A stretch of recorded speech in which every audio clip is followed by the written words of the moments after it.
It's quite interesting. You've admitted that the clergy have gone in bed with the state.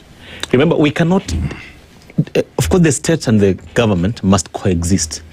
Remember that if you even just walk around Nairobi,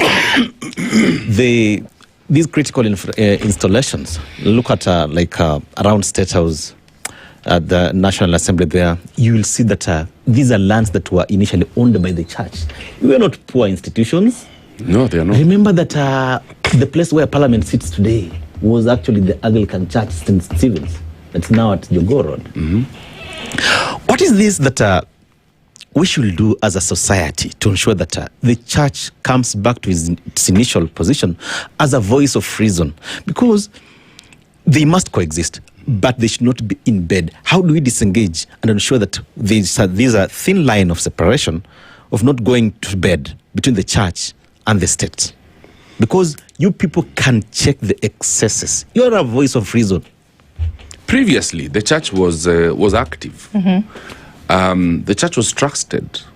The church, there were a few times we had clergy on the street who would tell, you remember during President Moi's time, the church told him enough is enough. Kina Timothy Joya. Exactly. This country cannot go on the way it's going. Now, the current crop of clergy, unfortunately, are greedy. I think, to just say the least. It's just greed. And greed is insatiable. It's as simple as that, unfortunately.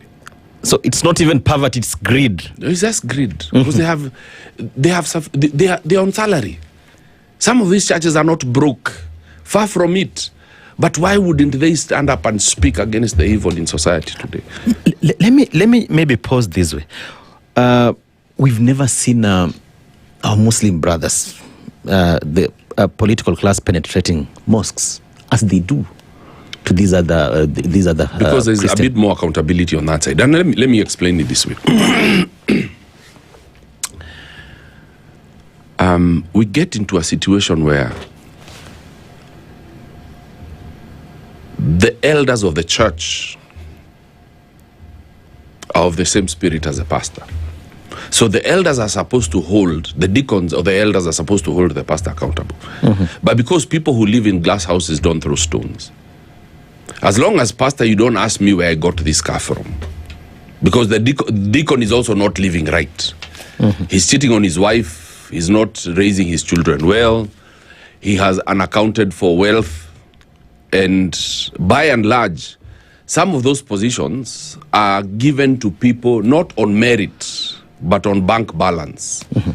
Because you're wealthy, you're made a deacon in the church. Now, when you come there, no one wants to care where you got your money from. So the pastor never asks the difficult question. By the way, what do you do? How did you afford to buy a car like this? Now, because I don't ask you, you also don't ask me. So the pastor can do whatever he wants, as long as he also doesn't ask.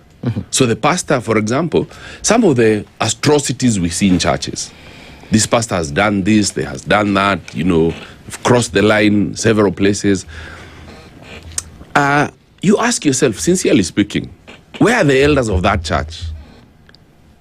And even some of the utterances that some of the pastors make, and you wonder, where, truly speaking, where are the elders in that church? And they're supposed to hold this man accountable. But in some of these churches, it looks like absolute power. They have absolute power. And what do they say? Absolute power corrupts? Absolutely. Absolutely. Yet, the church is supposed to be the moral fabric of society. And the truth is, this country here, called Kenya, literally, if you are to remove the influence of the church in this country, sincerely speaking, would have nothing left. Look at the schools. As much as we say, oh, the white man took from us, look at the schools that most of us went to.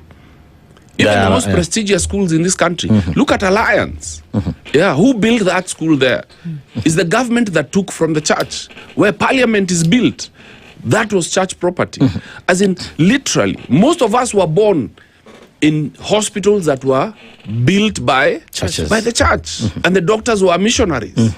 Literally, you can see the footprint of the church in this country. But when we Everywhere. get to a point where now the church, they are no longer servants, but we have transitioned from being servants to managers of God's resources. God